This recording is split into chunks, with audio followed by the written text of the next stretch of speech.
रात जैसे ही सन्नाटा होता है, घर के बहू की धड़कनें तेज होने लगती है, क्योंकि उस बहू के कमरे में कोई घुस आता है और उस बहू के साथ, घर की बहू के साथ पूरे रात बलात्कार करता है। उससे बहू जो है वो परेशान हो चुकी थी, उससे निकलना चाहती थी, और फिर जो तरकीब अपनाई बहू ने, वो सुनकर आप हैरान रह जाएंगे। तो आइए सुनाते हैं पूरे सिलसिलेवार तरीके से। नमस्कार, आदाब, आप सभी को स्वागत है मेरी यूट्यूब चैनल रियल स्टोरी में। उम्मीद है कि आप अच्छे होंगे, अपने ख्याल रख रहे होंगे और अपनी परिजनों का भी ख्याल रख रहे होंगे। घटना उत्तर प्रदेश की संबल जिले की है। संबल के बारे में आप लोगों ने सुना होगा कि संबल आजकल बहुत चर्चाओं में, जो एक के बाद एक मूर्तियां, एक मंदिरें मिल रही थी। संबल का ही एक थाना क्षेत्र है गुन्नूर का एक बरबला मोहल्ला है। मोहल्ला का पास एक शिवपुर गांव है। उस शिवपुर गांव में एक फैमिली रहा करता था। उस फैमिली में दो बेटा और एक सास और एक बहू। घर की जो बड़ा बेटा है उसका नाम पीयूष है, जो छोटा बेटा है उसका नाम राहुल है।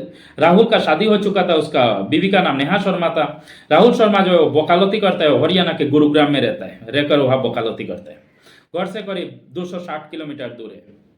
पीयूष जो है वो घर में ही रहता है, और नेहा शर्मा की दो बेटी भी है। अब घर जो है वो बहुत बड़ा है, सब अलग अलग कमरा है उनका। अब घर की जो बहू है वो भी अलग कमरा में रहती है।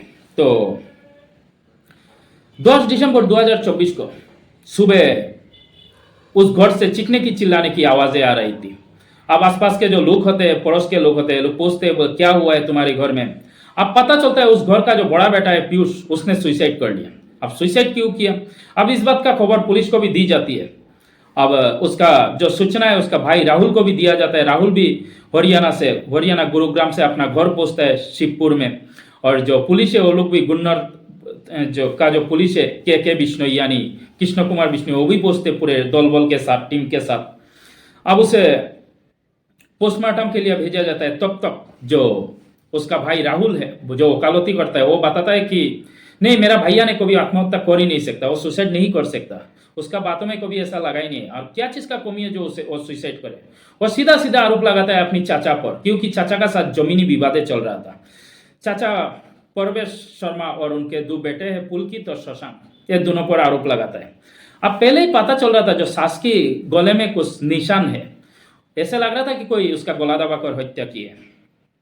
अब जैसे जो वकील है वो ये बात बताया, तो पुलिस ने भी उनको पूछताछ के लिए हिरासत में लिया। अब हिरासत में लेकर पूछताछ की। इसी दौरान जो पोस्टमार्टम रिपोर्ट है ये भी आ जाता है। पोस्टमार्टम रिपोर्ट में भी पता चलता है कि उसने सुसाइड नहीं किया, उसने हत्या की। अब राहुल जो है और जोर देकर बताता है कि नहीं, उसका चाचा ने हत्या करवाया। चाचा और उसका चाचे के जो दो बेटे हैं, दो चाचेरा भाई है, शशांक और पुलकित। अब पुलिस उसको हिरासत में लेकर उसको अपने तरीके से पूछताछ करता है, लेकिन बहुत पूछताछ करने के बाद भी ऐसा कुछ निकल कर नहीं आता है। पुलिस का हाथ में कोई दूसरा सबूत भी नहीं है, करे तो क्या करे। अब जब पुलिस को लगा कि नहीं, ये कभी इसमें शामिल नहीं हो सकता। दरअसल उस घर का जो बेटा है वो अलग कमरा में सोता है। तो उस दिन घर का जो बाकी लोग है, जो उनका घर के जो माँ है, माँ मीना शर्मा, वो और बहू जो नेहा शर्मा और उनका दो छोटे बेटी है, ये लोग कोई कार्यक्रम में शामिल होने के लिए घर से बाहर गए थे। तो फिर जब आए ये लोग, जो बेटा है उनको लगा सो गया है, तो वो लोग अपना अपना कमरा में सो गए। फिर दूसरे दिन जब सुबह उठा तो चीज पता चला कि बेटा जो है सुसाइड कर लिया। बाद में तो पुलिस जांच में पता चला कि उसने सुसाइड नहीं किया, हत्या किया, उसको हत्या की गई। अब कौन और क्यों हत्या करेगा। जो चाचा है उसका जमीनी विवाद चल रहा था, लेकिन वो भी हत्या नहीं किया, उसका इसी में कोई हाथ भी नहीं है। अब उसमें पुलिस जो है हर एंगल से जांच कर रहा था, उसका कॉल डिटेल्स रिकॉर्ड वगैरह भी खंगाला जा रहा था। इसी दौरान उस गली में एक सीसीटीवी कैमरा दिखाई देता है, उस कैमरा की भी फुटेज खंगालने की कोशिश करता है, लेकिन उस कैमरा का साथ भी छेड़छाड़ की गई थी। अब करे तो क्या करे, लेकिन जितना सीसीटीवी हो सके, फुटेज हो सके, वो मिलता है, वो ले लिया जाता है। और उसका बाद उससे जो अच्छे से बारीकी से देखा जाता है, तो देखता है कि उस सीसीटीवी जो ठीक था, उसको छेड़छाड़ करने के पहले उसका जो दो लड़का आते हुए दिखाई देता है। एक का नाम होता है, उस मोहल्ले की होता है जो भद्रेश, और एक का नाम होता है राजू। अब भद्रेश और राजू को उठाया जाता है, पुलिस उसे उठाता है। अब उठाने के बाद उससे पूछताछ करता है कि तुमको उस दिन यानी 10 दिसंबर को जो तुम्हें वहाँ उस आसपास नजर आ रहा था, तुम वहाँ क्या करने गए थे।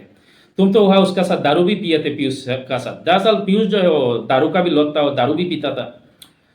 अब पहले तो उधर उधर की बातें करता है, कहता है नहीं वो मेरा दोस्त है और हमेशा हम लोग एक साथ बैठते हैं, दारू पीते हैं, दारू पार्टी करते हैं। लेकिन पुलिस को पर पूरा शौक था, क्योंकि वो घबराया हुआ था। पुलिस को इस चीज़ को इनका अच्छा नॉलेज होता है।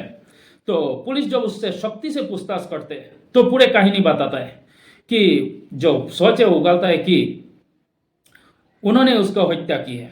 उन्होंने पहले तो तीनों मिलकर पूरे शराब पार्टी की और फिर उसको गला दबा कर हत्या की। उसका पहले उसका साथ कोई दोस्ती नहीं थी, लेकिन आज से कुछ दिन पहले उसका साथ दोस्ती की। उसके बाद दोस्ती करने के बाद उसको हत्या की। अब सवाल पूछता है क्यों तुमने, तुम्हारे जो दोस्त दवा करते हो पीयूष, उसको हत्या क्यों की तुमने। अब कहता है कि हमने नहीं साहब, ये तो उसका जो देवरानी यानी उसका छोटे भाई की जो पत्नी है नेहा शर्मा ने हमें सुपारी दी 1 लाख की, इसीलिए हमने हत्या की है, उसको मर्डर की। अब नेहा शर्मा को उठाया जाता है। अब नेहा शर्मा से पूछताछ की जाती है। नेहा शर्मा तो पहले उधर उधर की बातें करती है, लेकिन कहता है कि तुम्हारे जो गुर्गा है उसे हम पकड़ लिया, जिससे तुम सुपारी दी थी राजू और भरपेश। अब भद्रेश, और जैसे ये बात नेहा को पता चलती है, नेहा समझ चुकी थी कि हमारे जो पूरे पोल खुल चुकी है, वो आप पूरे कहानी बताती है। कहती है आज से कुछ महीने पहले मेरा जो जेट पीयूष है, वो मैं अकेले रूम में सो रही थी, वो मेरे रूम में घुस आई। उसका पहले वो गलत नज़रों से देखता था, गांधी नज़रों से देखता था, गलत गलत इशारे करता था। अब जैसे ही घुस आया उसने मेरा पहले तो कपड़ा फाड़ा, मेरा जोर जबरदस्ती कपड़ा एक एक करके खींचा और उसका कपड़ा खुल के उसका साथ पूरे रात बलात्कार किया। और फिर कहा कि तुम किसी को मत बताना, तुम्हारा भी बदनामी होगी और मेरा तो क्या है। अब नेहा शर्मा जो अपनी बदनामी की डर से उसको लगा कि शायद किसी को कुछ बता दूं तो हो सकता है जो बड़ा खासा फैमिली और टूट सकता है, इसीलिए किसी को बताया नहीं। अब ये देखते हुए पीयूष का जो हौसला बढ़ते गया और हर रोज, और जैसे ही रात को सन्नाटा होता वो बहू की कमरे में घुस आता और उसका साथ पूरे रात बलात्कार करता। 1 बार 2 बार 3 बार ऐसे करता हर रोज।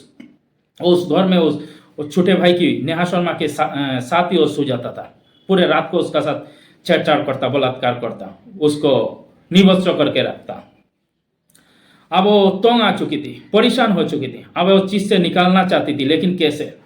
उसके बाद उसने प्लान तैयार की, साजिशें रचना तैयार की, और फिर उसने उस गांव के भद्रेश से दोस्ती की। उसी मोहल्ले के थे भद्रेश, पहले से ही बातें होता था, 1-2 बातें हो जाता था। अब धीरे धीरे उसका साथ दोस्ती की और फिर पूरे कहानी बताई कि उसका साथ क्या होता है, अब उसको मारना है। अब भद्रेश जो है उसका एक दोस्त था राजू, वो उस दोस्त को शामिल कर लेता है, क्योंकि उसको पता था कि वो अकेला कर नहीं पाएगा। उसका जो पीयूष का साथ दोस्ती से पहले भी वो लोग कोई बार कोशिश की थी कि उसे कैसे रास्ता से हटा दिया जाए। दोस्ती की और दोस्ती करने के बाद उसका साथ दारू वगैरह पीता था, दारू पार्टी करता था। उस दिन वो मौका मिला और फिर नेहा जो है कहती है कि हम आज बाहर जा रहे हैं, तो मेरे साथ मेरा सास भी जाएगी और मेरे दोनों बच्चे, वो अकेला, तो तुम फोन करो उससे, दारू पार्टी करो और फिर उस घटना को अंजाम देना। अब फिर ये लोग आते हैं और उसका साथ दारू पार्टी करते हैं, और उसके बाद जो नशा में धुत हो जाता है, फिर उसका गला दबा कर हत्या कर दिया जाता है। तो फिलहाल तीनों आरोपियों को गिरफ्तार कर लिया गया, तीनों को जेल भेज दिया गया। तो यही था कहानी। अगर अच्छा लगा तो लाइक एंड सब्सक्राइब कर देना, कमेंट कर जरूर बताना कि इस घर की बहू ने जो की है वो वाकई सही की या गलत किया। क्योंकि कानून की नजरिया से वो गलत है, लेकिन बहुत लोग उस बहू की पक्ष में बोल रहे हैं कि सपोर्ट कर रहा है कि हाँ बहू ने जो की वो बिल्कुल सही किया, उसका जेट को अच्छे सबक सिखाया।